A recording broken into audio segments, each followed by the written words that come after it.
Good afternoon, everyone.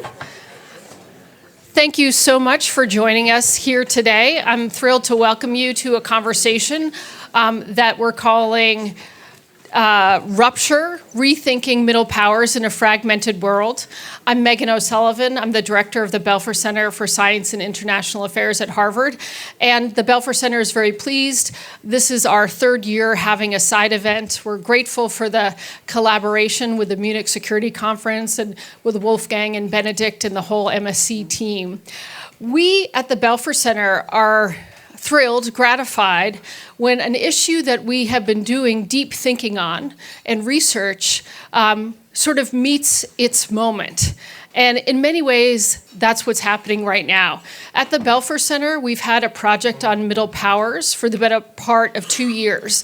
And in that project, we have our own particular definition of middle powers, which are the many countries of global consequence that are struggling to situate themselves between the increasing competition between the United States and China.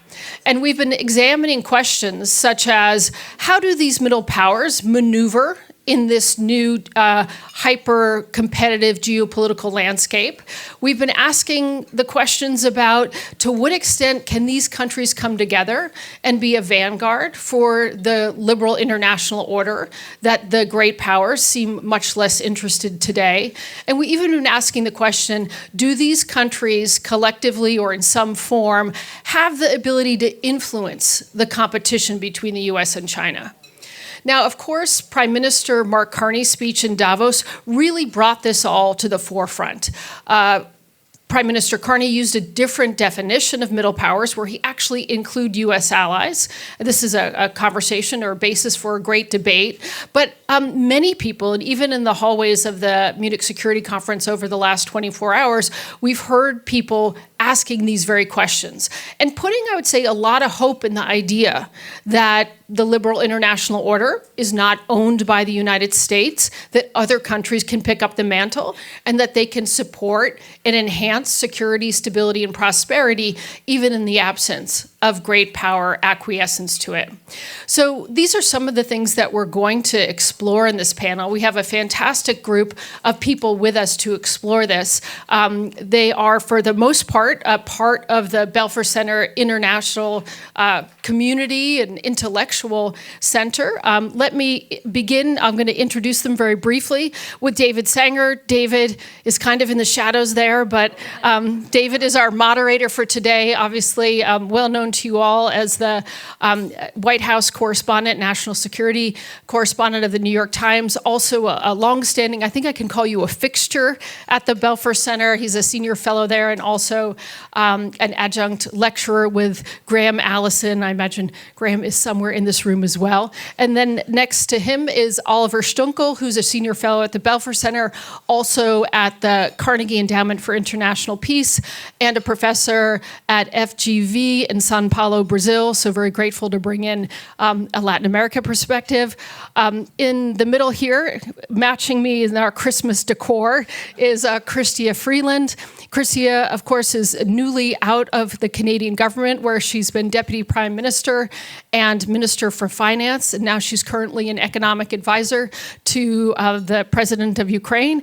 And Chrystia is a new senior fellow at the Belfer Center, just announced a couple of weeks ago. We're thrilled, Chrystia, to have you at our first event.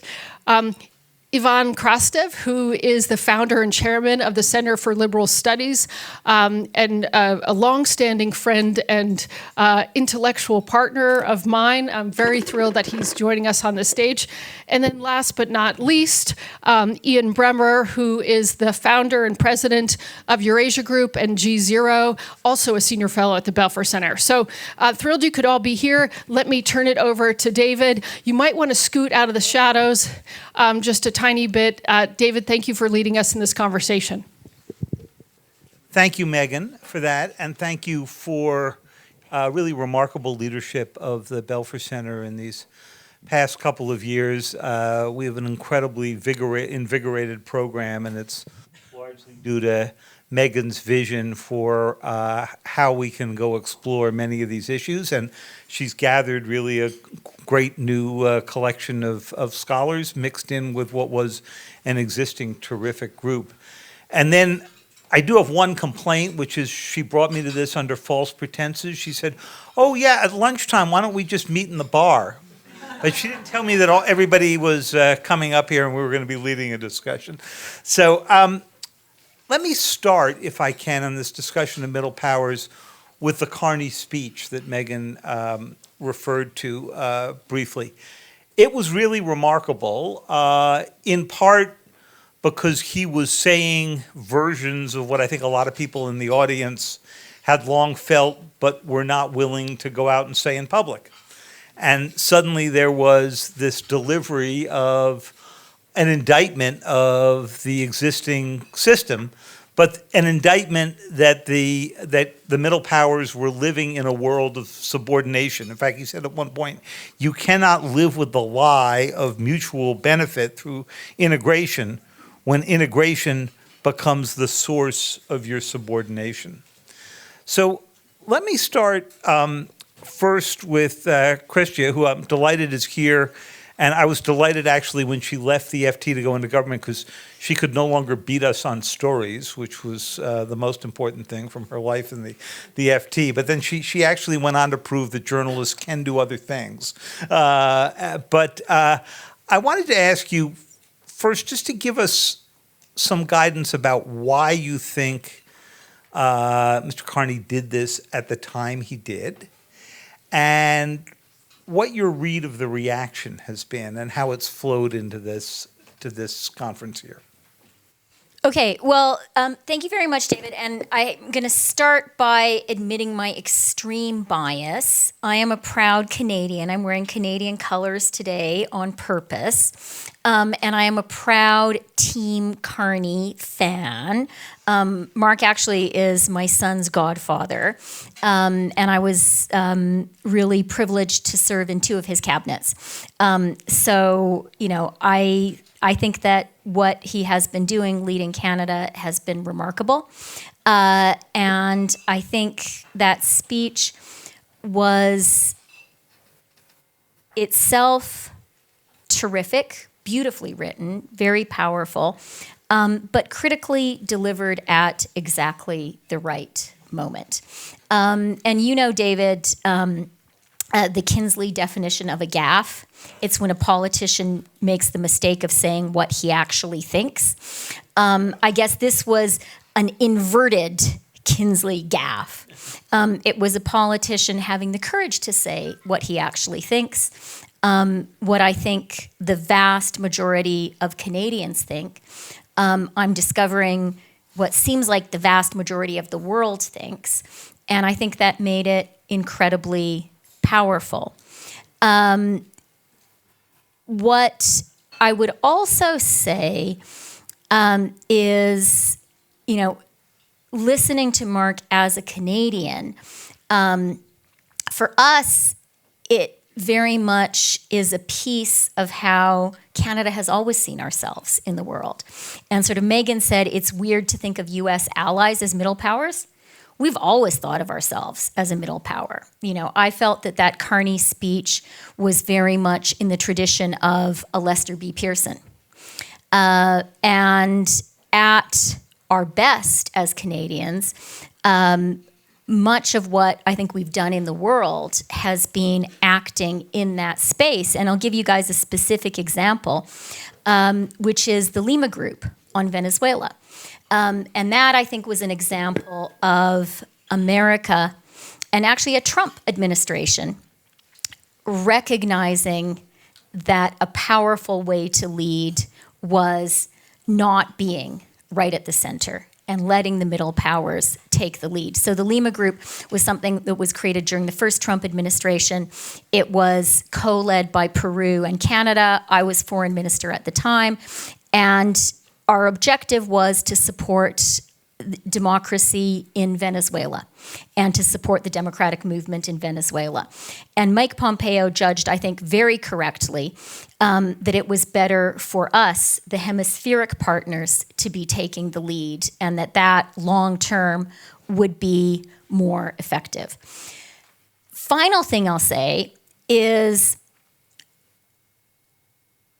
and maybe this is where I, as a politician, have a different perspective from the scholars here. But there can be a tendency for political scientists to talk about middle powers, to talk about great powers, as though they are all created equal. It's different for Canada, for sure a middle power, to have a relationship with a United States versus a China versus a Europe, an EU, which I think is also a great power. Those are different relationships. The nature and degree of our own shared values and shared interests makes a difference. And that's true among middle powers as well. You know, I think the future of Canada-South Korea cooperation is going to be much more fruitful, much richer, and much more impactful than Canadian cooperation with a Belarus. So I would kind of urge us to kind of break out of a notion that it's just pieces on a chessboard. The nature of each piece makes a difference. Just one follow-up to that. You said timing made a difference. So tell us about the timing of this moment. The speech came almost exactly 1 year into the Trump presidency. It came at the moment that many countries were coming to the conclusion that just trying to keep your head down, wait out the Trump time wasn't going to work. Was it a call for much of the world to push back, or did he intend it more as a Canadian strategy? Okay, so I'm not a cabinet minister anymore, and I'm not an MP anymore. This is why I knew I could ask you. And that means I have I no longer have the responsibility for speaking for the Prime Minister, but I'll speak for myself. I think you made exactly the right point about the timing. My own judgment, and I'm just speaking for Chrystia Freeland, not for Canada. My own judgment is we are at the moment where the great capitulation is ending. I think you're quite right, David, that there was a view taken at the beginning of the Trump administration that the most effective strategy was to try to get along. And that involved a mixture of capitulation and flattery. And I think there was a hope that you could just kind of, in Canada, we call it ragging the puck, and that maybe you could do that for 4 years and you would be okay. I personally was never a big believer in that approach. Mostly because of my own experience negotiating with Trump 1. And I think the mistakes of the Great Capitulation were actually an underestimation of President Trump. I think a lot of people, maybe particularly on the center left, like to caricature him as not a very smart guy. You know, there's all this notion of the angry toddler who's having a tantrum. And I think a lot of people felt, both, countries and companies, that you could kind of outsmart him and sort of placate him in the way you might an angry child. I think that really underestimates him. I think that President Trump is a formidable leader and a formidable politician. You don't get elected president of the United States twice by accident.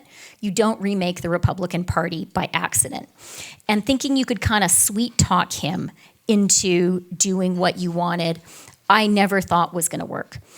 What I do think works, actually, and I would turn here to the Chinese example, is an approach which is respectful, which is serious, which looks seriously at Where are the shared interests? What can we do together that we actually want to do? Where is the leverage, and where is the leverage that can help me to get there? And if you're thinking, wow, that kind of sounds like theoretical, but would it actually work with the actual Donald Trump? What I would say to people here is, it worked in our NAFTA negotiation. And I would say, like the NAFTA negotiation, it was not easy. There were moments when Prime Minister Trudeau, I think it was either Peter Navarro or Kudlow who said there was a special place in hell for people like Justin Trudeau. Think about that for a minute. At one point, President Trump said he didn't like their negotiator very much. That was me. So we had some rough times, but we got a deal. And at the end of the day, President Trump said it is the greatest deal ever. And he did. And by the way, it is a good deal. And it's a deal that was supported by President Trump and by Nancy Pelosi. And I would say the way we got that deal was by doing three things. First, we did identify areas of shared interest that Americans and the Trump administration specifically cared about. This is a trade deal that actually supports high wages for manufacturing workers in North America for the first time in a trade deal. President Trump cares about that. We put it in. It's a deal that includes a common approach on China. He cares about it. We put it in. So find shared interest. Second, we recognize that we had leverage. And, you guys, I hope, think Canada is a country full of nice people who are good at hockey and maybe have a tolerance for cold weather. But I bet you don't think of us as an economic behemoth. But actually, Canada is the largest export market for the United States. Canada is a larger export market for the US than China, Japan, the UK, and France combined. And when 232 tariffs were leveled on Canadian steel and aluminum, we retaliated, a dollar for dollar retaliation. And there were rough moments, but ultimately it worked. And it worked because we had a market that mattered, but also we acted in coordination with Mexico and the EU. And then the third thing that we did, and here I think Prime Minister Carney's speech had a power that maybe was not expected by everyone. We employed something that we called a donut strategy. It was very conscious, and the donut was that we talked to America. The whole was Washington, and the donut was the rest of America. And we had a very conscious, calculated strategy of reaching out to every single state, of reaching out to governors, to mayors, to businesses, to trade unions. And it wasn't just the government. There was kind of like an obligation was put on all Canadians. If you know an American, if you have an American client, if you have an American partner, if you have an American relative or an American friend, go and talk to them about why Canada is a great partner. Don't beat up on Canada. Do a trade deal with Canada. And just to conclude, you asked me at the beginning, David, what was the impact of the speech? I think maybe the greatest impact and the most important impact for Canada was the impact in the United States. And look, this is a panel organized by an American institution. The Americans can say whether you think I'm right or not, but I think maybe it gave you guys a bit of a shake, and it made you guys actually sort of say, what the heck? Like, what have we done to make the Canadians be saying this? And I hope it will prompt some valuable reflection. Well, speaking of valuable reflection on this, Ian, so you heard the speech. It was an interesting expression of where the Prime Minister thought the Prime Minister thought countries should deal with the U.S., but it was sort of a strategy. And as you've written, as Chrystia's written, said just now, the middle powers are different. So is there emerging from this any kind of common strategy that you detect? Not yet, but I agree it's a moment. It's an important moment. I think it's more of a moment for other countries than it is for the U.S. We're not very reflective. I'd like for the U.S. to be more reflective. I don't see it. Harvard, sure, but I mean this is not representative of the American population. There's a reason for that. Look, I think I would say in terms of reaction, and I agreed with almost everything you said, Chrystia, I will take it in a slightly different direction, which is first, to have a strategy, we need to unpack how much of what Mark and others are speaking to is structural and how much is actually about Trump. They're different things. Trump has many extraordinary qualities, and I mean that in a literal way. They are not ordinary. And one of them that is most dramatically different from other historic presidents is that he frequently represents himself on the global stage as opposed to the country. That is not structural. That will change when Trump goes. But it is the case now. And there are many countries in the world that have a very easy time doing that. Many of them join the Board of Peace, for example. There are others that do not. And middle powers, to the extent that there is such a thing, and we need to talk about, are they countries that hedge or are they countries that care about the liberal international order, as Megan put it? Because the latter group cannot and will not join with Trump when he represents himself on the global stage with staggering corruption, even in America's historical context, kleptocracy, all of the rest, right?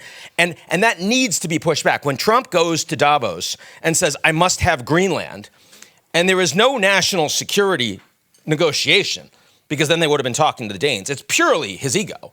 And everyone in Europe and in Canada understands that. It's about him personally.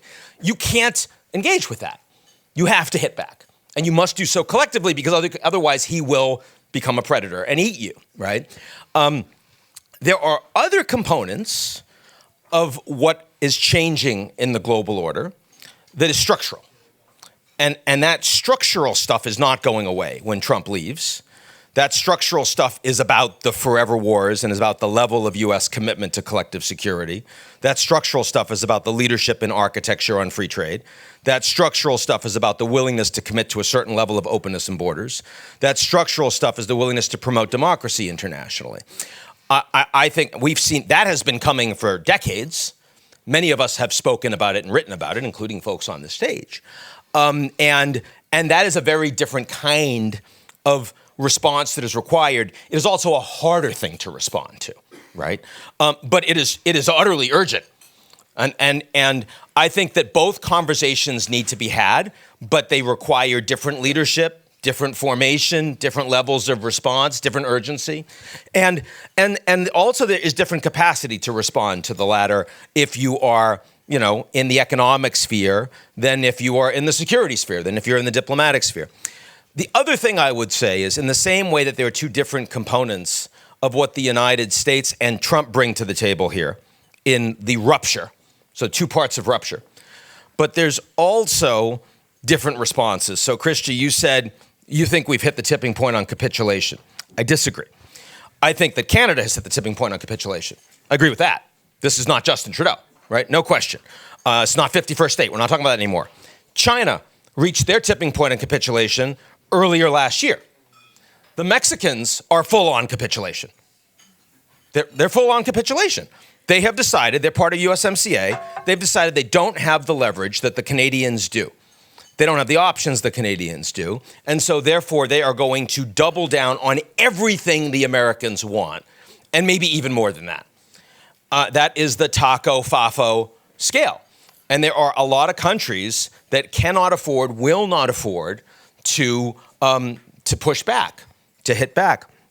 But one place I think that everyone needs to pay more attention, it's not just about how much we can hedge.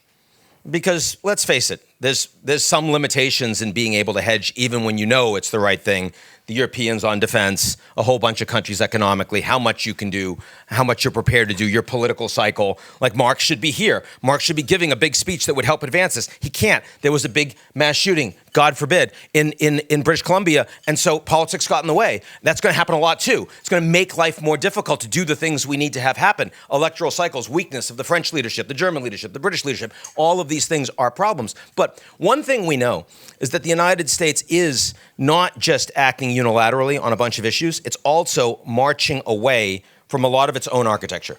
It's marching away from the UN. It's marching away from the World Health Organization. It's marching away from the Sustainable Development Goals, from things that make the world better.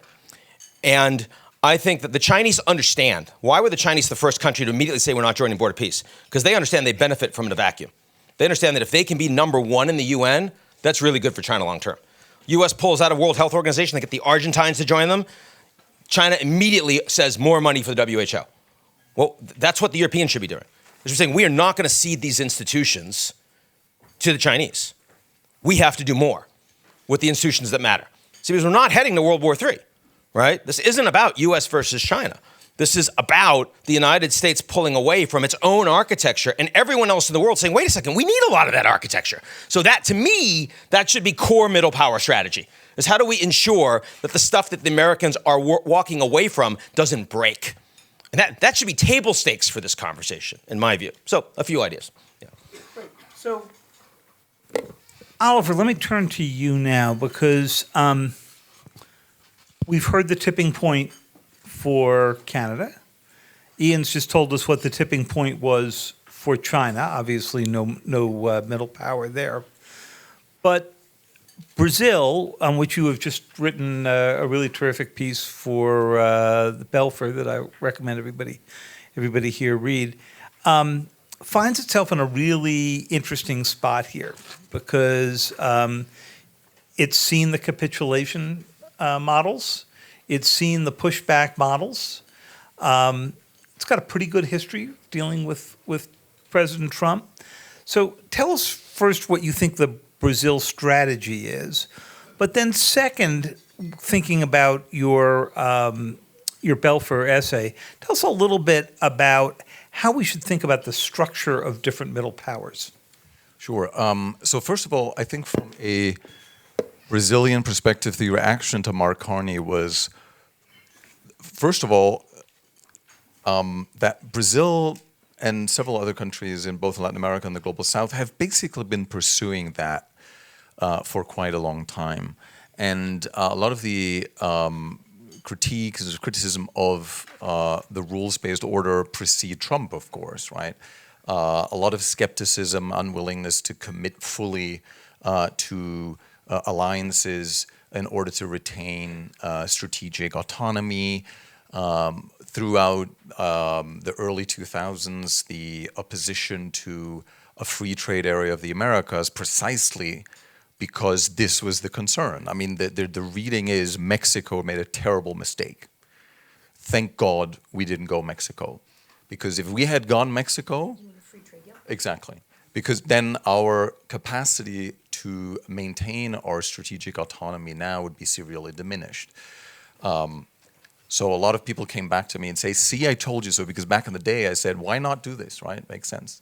So this thinking, I think, is very deep-seated across South America, and the main reason why I think Brazil was able to stand up and take a fairly firm stance vis-a-vis tariffs was that it actually exports more to China than to Europe and the United States combined, of course, that its economic exposure to the United States was much more limited. And that now is, of course, seen as a crucial source of autonomy, even though Brazil certainly doesn't want to depend on another great power. So Brazil is not part of the Belt and Road Initiative, for example, because it doesn't want to depend on another power. So the strategy right now is, of course, hedging on all fronts.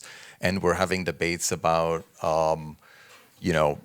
avoiding that all the public data of our healthcare system is actually stored in Virginia right now. That is now beginning to be seen, of course, as a problem. So Trump has certainly emphasized the need to diversify, but it has been out there for a long time.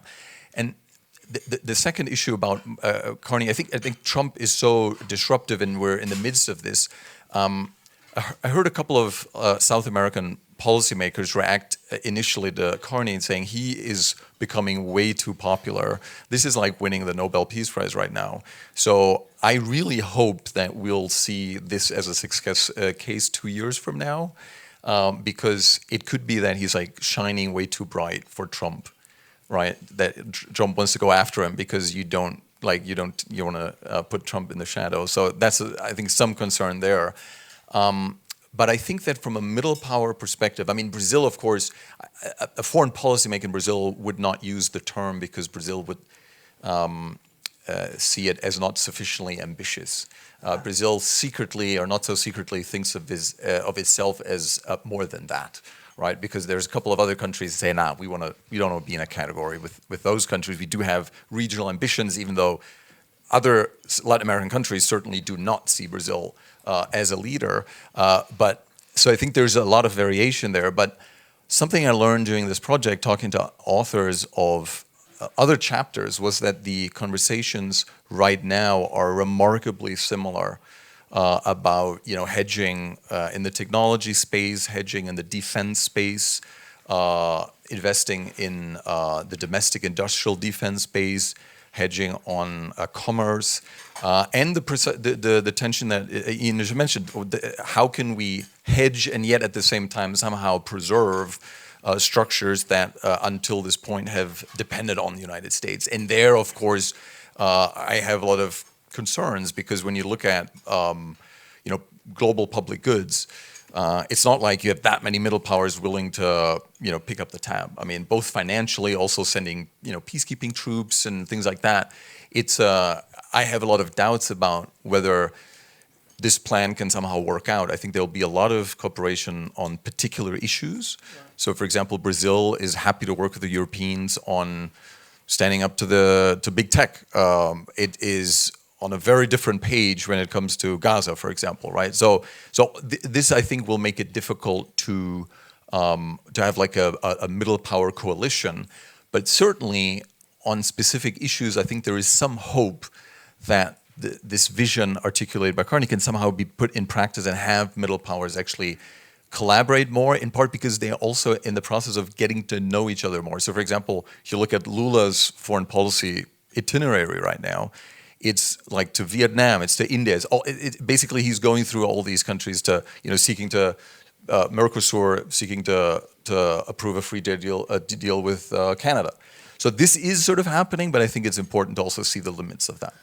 So, Oliver, I wanted to ask you a question. I want to ask this of Ivan as well, who's been the most patient among our panelists here. I'm not from a middle power. Which is a great power, the EU. That's right. And so the question I wanted to ask Oliver, and Ivan, you can jump right in on this too, is what we haven't discussed yet is China and the concept that China is a competitor for the middle power influence role here, and that they would be the natural beneficiary should other countries join in the Canada strategy.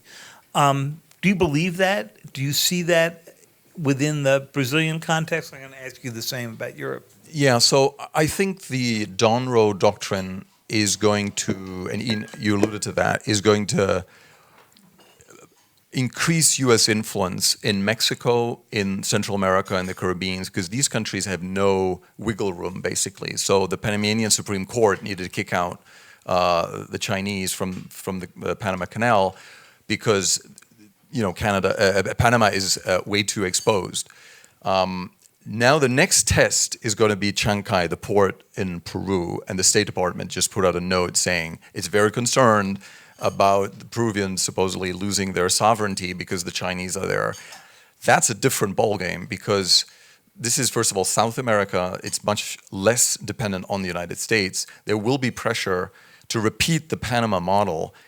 I don't think the Chinese will allow that to happen. I think that could actually imperil the truce that has been established between Washington and Beijing.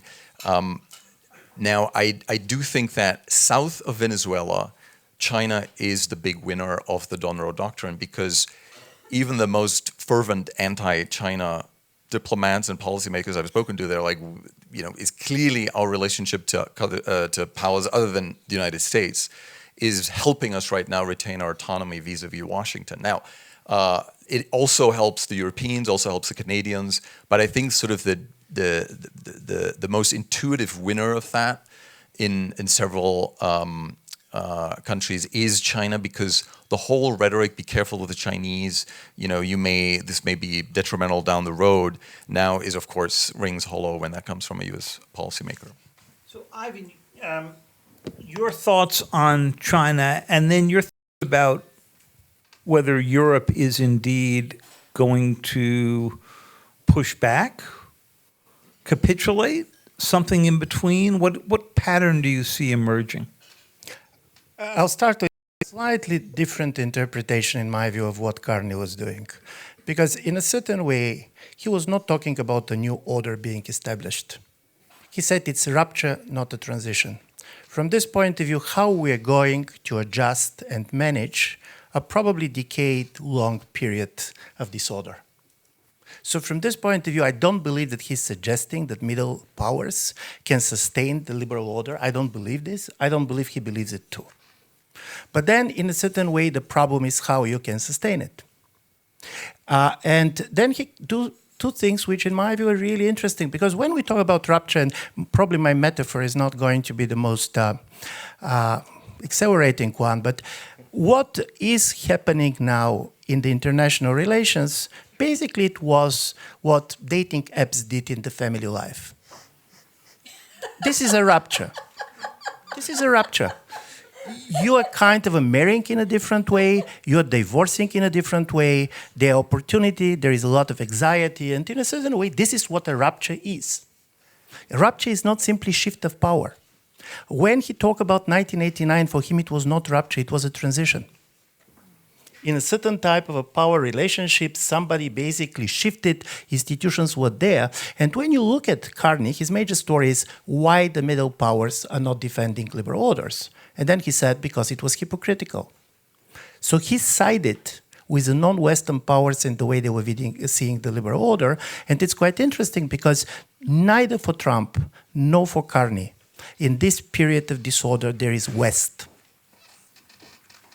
For him, the only way to do this is basically having a coalition. And the second thing which was radical about Carney is he didn't say defend UN. He didn't say defend World Trade Organizations, simply because he does not believe that we can do it. If the Americans decided to get out of it, he said, in order to be powerful, go also as this type of ad hoc coalitions, show to the Americans that you are power, show to the Chinese that you are power, and then, of course, you are trying to defend these institutions, not basically telling how good they are, but basically making others, demanding them to do this and that. And here's the problem of Europe. Europe is, in a way, too big to be a middle power, but on the other side, Europe is lacking one of the major characteristics of the middle power at this moment. And the problem of the middle powers was that when they see this new world, they see much more opportunities than risks. Listen, not that they like it, but look at the Turks, look at the Indians. They see what they can gain out of it, by the way, quite often wrongly. but they believe they're hyperactive, they're doing this and that. European Union is still very much preoccupied of what we are losing with the end of the liberal order, and to be honest, for good reasons. Because in a certain way, European Union was very much anchored in the liberal order as a political project. And I'm saying this because for the European Union, it's going to be a great middle power in making. Middle power is not just a characteristic, objective characteristics. Middle power is an attitude towards the world. What you decided to do, why you're doing this, with whom you're doing this, and on your questions, are we going basically to resist, are we going to capitulate? Listen, it's always going to be in between, but European Union is facing something that is much more difficult than anybody else, and this is keeping the unity. European Union is not a nation state. And from this point of view, the split, the crisis of the liberal order is a much bigger existential crisis for the European Union than for anybody else. And I do believe people should have slightly understanding of this. This is why it was much easier for Carney to make this speech than for any European leader. Because when Carney is speaking, he's speaking to his voters. And he knows that they're going to like the speech.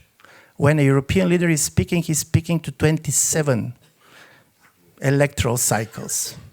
And at least some of them are not going to like the speech. And this is why I do believe for Europe is going to be much more difficult. But of course, Europe has a major advantage of size. I'm just going to end on something very funny. If President Trump was going to be here, he was also going to like the idea of the middle powers, but he's going to like the idea of the middle. Because his view of the world is that there is one power, which is exceptionally powerful. This is the United States. And he also don't believe that he see order, but he see this disorder very much being organized around constant negotiations with other countries playing much more as a middleman than as middle powers. You are using, for example, the Saudis to do something in the Middle East. You're going to use basically Europeans here and there. So the real story is, do you want to be a middle power, which is hedging and trying to have a role of your own, or do you want to be a middleman in a very much kind of a Trumpian world? So, sure, Chrystia. I'd just like to make a few quick responses to actually a totally excellent conversation. And I want to start with Ian. And I'm going to give you a little ad to begin. If people don't read Ian's weekly newsletter, I urge you to. A lot of the things he said, I read in his newsletter, and I start my week with it. I may be one of the few people who would like you to punctuate, to have capitals. Yeah, because of my old, you do punctuate, would like you capitalize just because of my own editor thing. But it's absolutely brilliant. It is a great read. I figured that the caps key just wasn't working on his computer, but no. But I just, having said that, I wanted to say two like very Canadian liberal politics quick points to Ian. One is just on Prime Minister Trudeau. Obviously, I have had a complicated history with him, but I don't think it's fair to in any way describe him as having capitulated to the United States. And I think the entire time that he was prime minister, including after the election of President Trump for the second time, I think Prime Minister Trudeau behaved really well. And actually, he started to become much more popular in Canada because of the positions he was taking. So I want to defend his honor there. And I agree with you. It's a real shame that Mark isn't here. And I think he would be the dominant figure if he were here. But I also wouldn't dismiss his absence as kind of annoying politics. I think it's true leadership. And, we've had this huge trauma in Canada. And I think Mark would have loved to be here. He loves this kind of stuff. He's really good at it. And he's acting like a true leader in being with Canadians at a time of real pain. And why do I emphasize that? Because I actually think it's very easy when you're in this kind of chessboard, like political scientists talking to each other world, to feel like the democratic aspects of democracy are kind of annoying and kind of constrain you and mean you can't give the great speech at the right time. I would say the opposite. Like, one of the reasons that Mark is able to be effective internationally is because he is forging a very strong bond with the Canadian people. And when he speaks here, it's not just a guy, it's actually a whole country. It makes it more complicated to be a democratic leader on an international stage. But if you do it right, it gives you a tremendous power. And then I just want to respond to one thing that Oliver said about the middle powers, which I think is absolutely right. The limit even of what like-minded middle powers can do for each other. And to me, like, sure, we can do agreements with each other. We can do plurilateral deals. We can do statements about digital policy. We can have trade zones, all those things. And those are all good. But at the end of the day, if you're a middle power, you have to ask yourself, who's going to have my back if I get attacked? If something bad happens to my country, who's actually going to stand up and support me? And so far, the only entity that has shown an ability to do that, not really the UN, not any of our great, truly international institutions. So far, it's only NATO that's been able to be an entity where if you're a member of it, actually, you get actual protection. A really good point. Although many of the NATO members would say it's NATO with the United States in the middle of it, right, with the nuclear capability to it. So, Ian, I wanted to ask you two questions. In the intro, Megan made the very good point that there's a lot of definitional back and forth about what the middle powers are. I mean, obviously we have treaty allies, we have middle powers that have, considerable trade and economic capabilities. We have middle powers that don't. So in the spirit of your great newsletter, and what I love about it is it does some really interesting rankings and thinking about, the order of things. How would you rank or categorize the middle powers now as we sort of struggle with this definitional issue?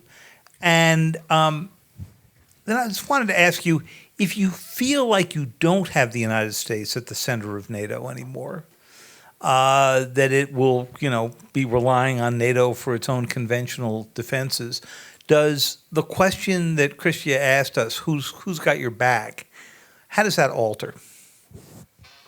So I'm less concerned about the latter. I'm closer to Rutte than I am to Macron, broadly speaking, on all things NATO.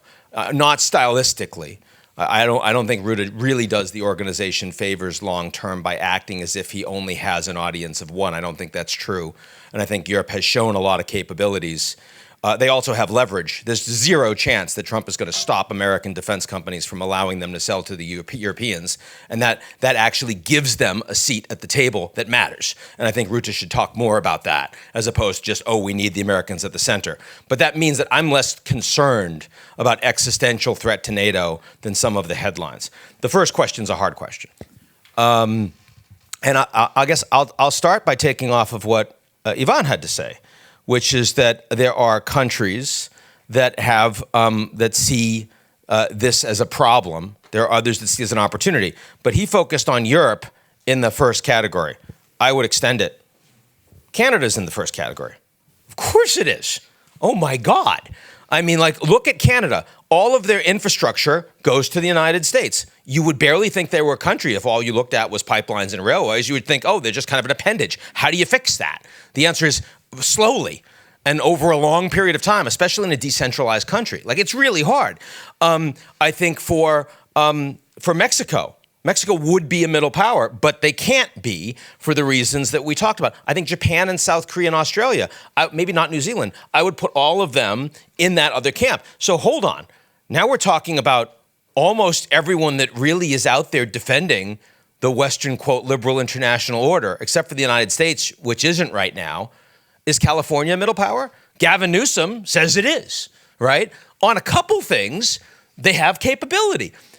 The donut strategy is super important, right? Because the reality is when we think about middle powers, it is a mistake to just have our traditional geopolitical hat on. The reality is that hedging for those that can help you on issues, especially when you can't be a middle power on everything, you can only be a middle power in certain themes in certain areas, it's whoever can help you. So some of that is American states, some of whom are here. Some of that is going to be technology companies. I mean, Anthropic has a very different view of the world and of European model and governance than it does of the United States. X is rather different.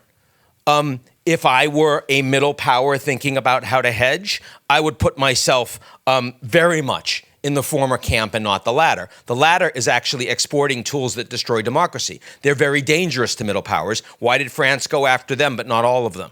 Why is Elon upset about that? That's super important. If JD becomes the leading candidate, or if he essentially starts taking over big parts of policy, if Trump really implodes over the next couple of years with the tech companies, with a group of those tech companies around him, that kind of hedging for middle powers, for certain middle powers, will matter a lot. But what about middle powers like the UAE that actually just sees transactionally, I can work with Trump as a commercial entity? And his family. I was just talking to my friend Hina, the former Pakistani foreign minister. Was like, we're doing so well as Pakistan right now. Why? Well, because there are lots of ways the Pakistanis can directly buy off Trump. That's a very different middle power opportunity, right? So we'd have to think about these very, very differently. Depending, I know she didn't want me to say that, but then this is off the record. It's Chatham House, Hina. So that's how I would begin to start to do that.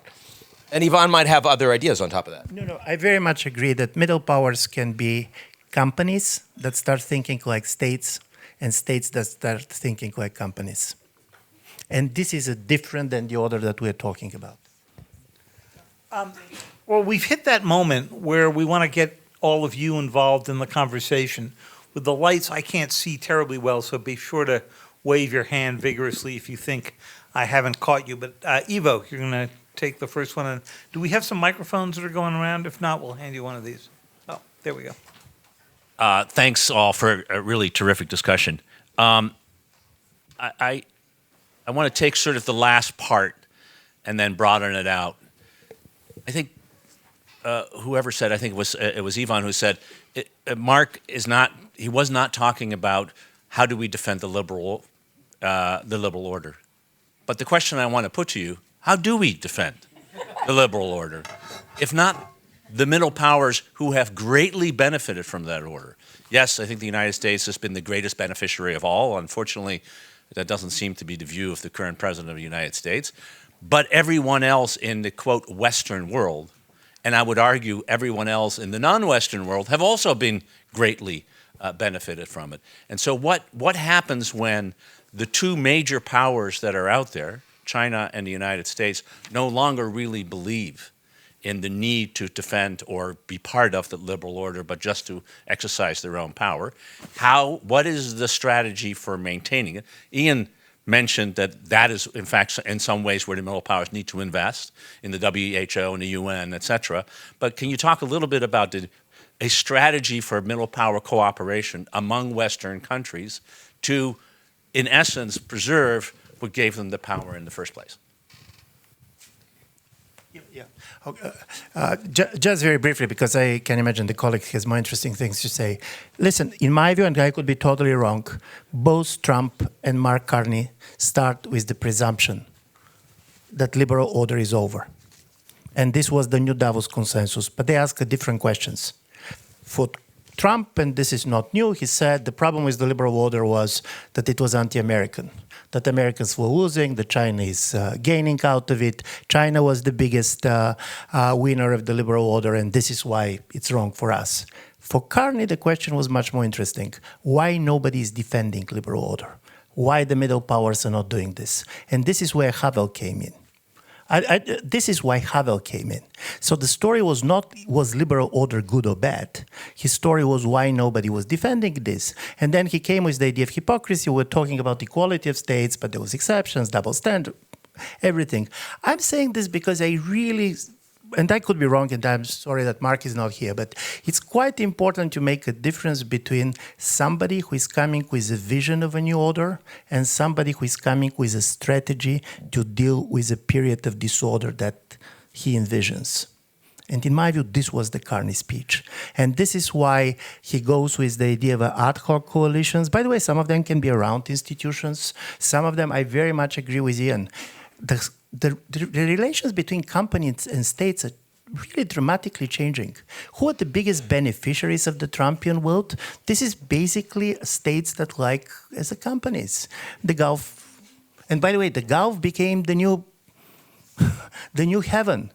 This is where people go and so on and so. And I do believe this is very important. And this is why it's quite interesting to try to talk, if the liberal order is over, how a new version of it is going to be. And this is not going to be the restoration, where I do believe many people are going to agree. The problem of the public goods, how they're going to be delivered in this period. But this is why, for me, Mark starts with, he agrees with Trump on the fact that just defending a liberal order if we're going to have this agenda, we're going to lose. And one of the things is that we're going to lose is also that our publics were quite discontent too, not only in the United States. Even thanks.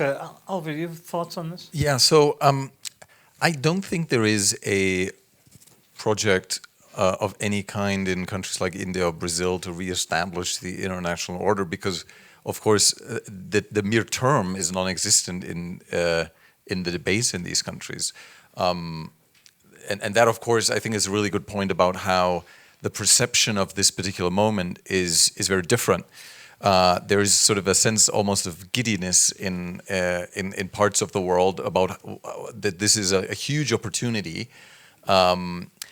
And I think this is not new. I mean, if you talk to people in Brasilia, when the Soviet Union fell, the dominant sensation was not celebration, but apprehension of how to deal with an unrestrained hegemon, because orders with several major powers were seen as the ideal tool to constrain and to have wiggle room, basically. So I think there shouldn't be an expectation for these countries to sort of restore or anything like that. Also because I don't think they have the material capacity to actually do so.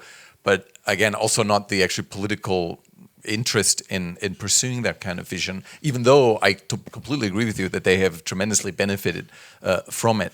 I think, as I said, I think there'll be a lot of ad hoc action. This will certainly not be about these countries picking up the pieces and restoring it as much as they can. I mean, you certainly will always periodically have some cases where, for example, countries can play a constructive role in a particular case. But you mentioned, for example, the Lima Group. But in the end, I mean, who sort of ended the Maduro regime were not the middle powers, right? I'm not here defending Trump, but it's an interesting example. Was democracy restored? No, not at all. And I'm not defending January 3rd at all. I'm just saying this reminded me of a moment when Condi Rice and Celso Amorim, who at the time was the foreign minister of Brazil, were constantly debating. And Condi said, Brazil, please handle Venezuela. And Brazil said, we'll do it. And it just couldn't. And it was a massive failure of middle powers across South America, who are, to a significant part, responsible for what ended up happening in Venezuela. They benefited temporarily, economically. But everybody knew that this was going to fall apart. They couldn't solve it. So I think now in some other cases, say a coup in Paraguay or a coup attempt in Paraguay in 1996, Brazil went there, pressured the general to back off, and they succeeded. So I think these kinds of cases where you have kind of niches and remnants of the liberal order will certainly exist, but I don't think that there will be any takers to succeed the United States as kind of a key supporter. We're down to about the last 10 minutes, so I'm going to ask for quick questions and quick answers. And I will go back here, and please wait for the microphone because we're being live streamed here, and if you don't have one, there we go. Great. Marina Henke from the Hertie School in Berlin. So I was quite surprised that Ian, and to a certain degree also Chrystia, that you're still so optimistic when it comes to the continuation of NATO. I mean, NATO is part and parcel of this liberal world order. There is something more behind it. That, is it values, is it democracy? But it's not just US defense companies selling to Europeans. This can also happen without NATO. So where does still this conviction stem from that NATO can survive in this ruptured world where everything else is basically just around bargaining? So that was Chrystia to you and to Ian. I'll start. I mean, I am not a Pollyanna about this.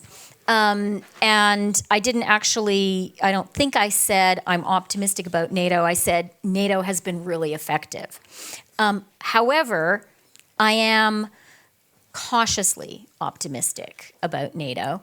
And that is for three reasons.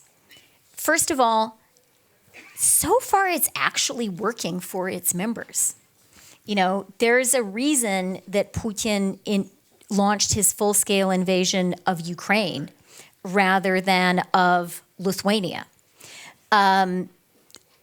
Second of all, I actually have more confidence in the Europeans than I think Europeans do in themselves. I like this about Canadians. Yeah, we like you guys. No, but I really do. And I do think that Europeans recognize that they are facing a security threat. I wish they were doing more to support Ukraine, but they have been stepping up their support for Ukraine. And I think that Europeans, when push comes to shove, are going to maintain a collective security relationship for themselves and their closest partners, which leaves my third point and the third partner, and that is the United States. Don't dismiss Ian's point about the companies. We are living in, someone wrote a book called Plutocrats, and we're living in a plutocrats world right now. The American plutocrats have a lot of sway, and I think the American plutocrats kind of like NATO. But I would also urge people to read the really great column. I've declared myself to be a Carneyite, of course, but I'm also a Rahmanite. My former colleague Gideon Rahman wrote, I thought, a really important column in the FT this week, basically saying, don't count out America. And I do agree with that. And I would say, for the middle powers, what Oliver sort of said, I think is really true. And even in a country like Canada that has benefited so much from the Pax Americana, for all of us, it's kind of been hard to always not be the boss, right? I thought the Belgian prime minister had this great line. It was one thing to be a happy vassal. It's another thing to be a miserable slave. But even when you're a vassal, you're not entirely happy. And even if your master has been a great master, it's hard not to have a little bit of pleasure when the master is knocked off. So I think this kind of, this latent strain of anti-Americanism among all the non-Americans is being expressed a little bit. And I think we should kind of check ourselves on that point. America has had previous moments of great challenge. Canada exists because of the Civil War in the United States. The Nixon era was a very challenging era. And you think Canada-U.S. relations are strained right now? Lyndon B. Johnson picked Lester B. Pearson up physically by his lapels and shook him and said, don't you expletive-deleted piss on my carpet ever again, because Lester B. Pearson gave a speech about the Vietnam War in the United States. So, we've had tense moments in the past. America has done things that its closest partners have felt were very problematic. America has had deep internal rifts. America has had deep challenges to its democracy. And Winston Churchill famously said, America usually does the right thing after trying everything else. 5 years from now, we might be quoting that a lot. Great. Ian, be quick. listen, Chrystia, thanks for not mentioning the various boats that we burned in the 1830s across each other's borders. So, look, I agree with those general reasons for optimism about NATO in the near term, but I will be pessimistic about NATO, or at least more uncertain in the longer term, not for any of the geopolitical reasons we're talking about here, but because the things that NATO does increasingly may have very little relationship with what creates security for countries, for individuals, for companies. I mean, this is getting subsumed by technology companies very quickly. We see that with the way that fighting occurs. We see that with the disruptive technologies. I mean, if individuals playing with algorithms have the ability to do 1/10 of what Dario Amodei is suggesting, NATO is going to be much less relevant in 5 years.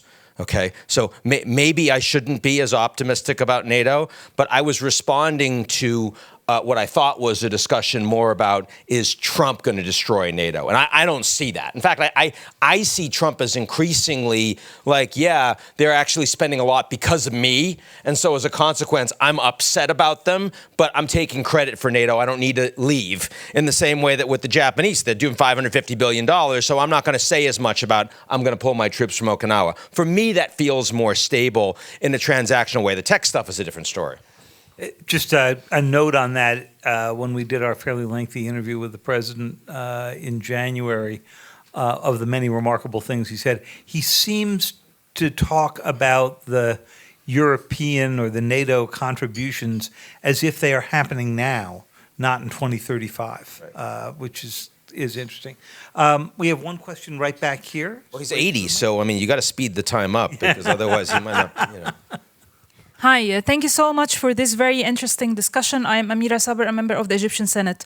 I just wonder, when we talk about the middle powers in such a very fragmented world, don't we see them as stabilizers the same they are as opportunistic balancers?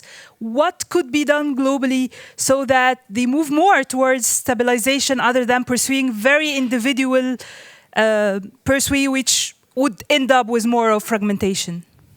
Oliver?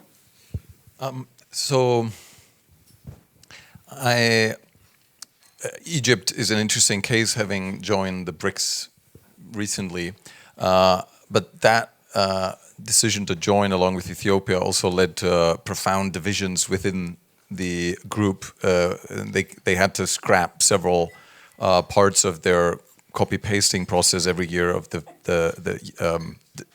summit declaration.